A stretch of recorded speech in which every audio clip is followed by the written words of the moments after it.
Et on est venu manifester tout simplement, on a mis des tentes et on s'est fait... les forces de l'ordre sont arrivées il y a à peu près 40-45 minutes pour nous sortir de force de la cour. Donc voilà, il y a eu quand même quelques altercations, c'était assez violent, des gens se sont fait tirer par terre. Pour certains d'autres, c'était simplement les forcer à sortir en les prenant par les bras.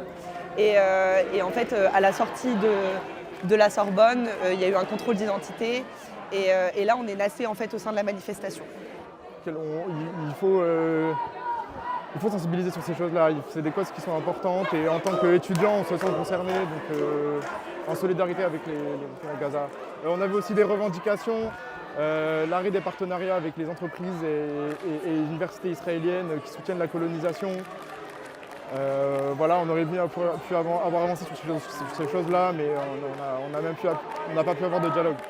Tout ce qu'on a reçu, c'est les CRS qui sont arrivés avec de la violence et qui ne nous ont même pas respecté. De la Sorbonne à Gaza! Résistance, résistance! De la Sorbonne à Gaza! Résistance, résistance!